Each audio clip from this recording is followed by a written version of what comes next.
And on the latest edition of The State of Us, Declan and Tara have been looking at the issue of child marriage in Northern Ireland. At least 116 children, including 91 teenage girls, have been married here since work began more than 3 years ago on new laws to raise the minimum age of marriage to 18.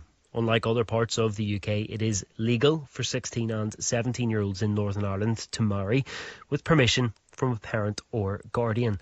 With me in the studio this evening, the Children's Commissioner, Chris Quinn. Chris, thank you for coming in. Good to see you. Where do you stand on this data that we've been talking about today? Yeah, well, I've listened to the show, and I would say that I support calls for the minimum age of marriage in Northern Ireland to be raised to 18. I welcome the Minister's intention to move legislation, but I would say that those moves haven't been fast enough. So my office provided a response to government in February 2022 on raising the age of marriage, and I think that government needs to move quicker. And unfortunately, this is another area where Northern Ireland lags behind other parts of the UK and Ireland in terms of children's rights. So ultimately, this is an issue where we need to protect sometimes very vulnerable children, and we need to improve the law to ensure that their rights and best interests are upheld and not violated. How much of a priority does this become for you now? Because, as we say, this legislation has not been progressed at pace, and while the Minister may say now they're working on it, they're getting close to getting it sorted, getting it over the line, where will you be? Where will your focus be now going forward?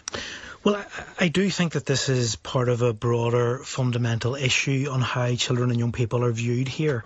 I wrote to the First and Deputy First Minister, and indeed members of the Executive, a few weeks ago, just to say that I'm really concerned about the frequency and the complexity of child's rights violations that my office and I and others in the children and youth sector are grappling with on a day and daily basis.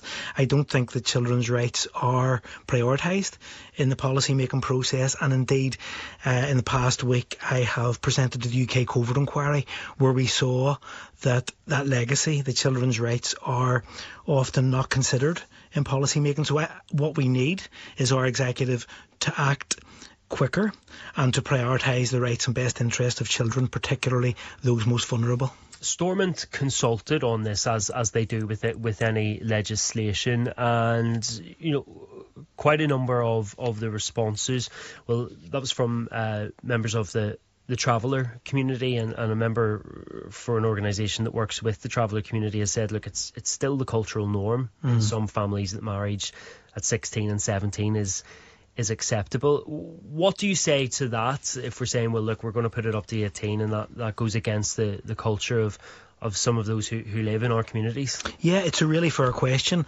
and I think that we have a really vibrant traveller community in Northern Ireland and further afield, and we need to engage with people from the traveller community on this issue.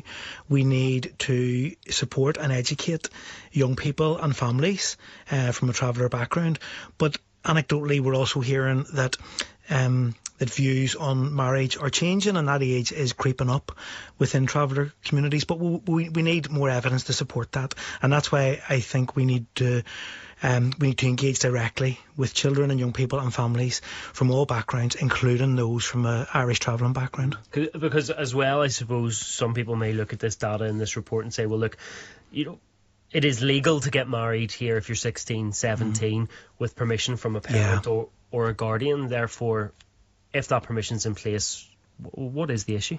Yeah, well, look, the department itself has recognised that parental consent doesn't effectively address concerns regarding the use of pressure or coercion in child marriage.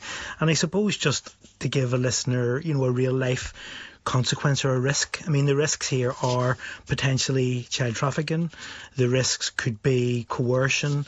The risks could be in terms of abuse.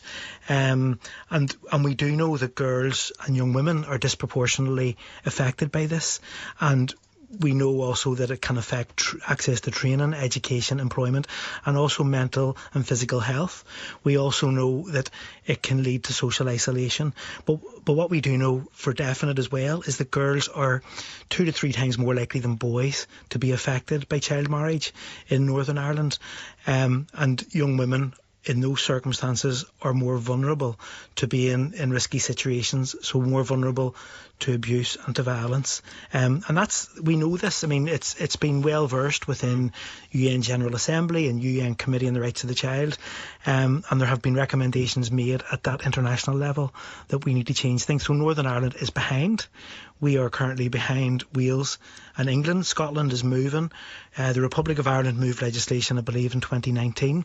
So children in Northern Ireland are behind other parts of the UK and Ireland, and we need to move forward really quickly. Are you optimistic this will be changed, this will be resolved, in your view, before this Assembly term ends? Look, I am. I take the Minister's word that he set out, I think today I read in the media that it's his intention to move legislation in this current year, this mandate. So I do take his word, but I will be putting pressure on. I'll be holding government to account to make sure that this legislation and other legislation is moved, and we need to do that quickly, and we need to ensure that children and young people are not pawns, that their rights and best interests are prioritised, and we need to move on this and other things, including child poverty, including children in care, and including the plethora of other issues that vulnerable children are facing day and daily.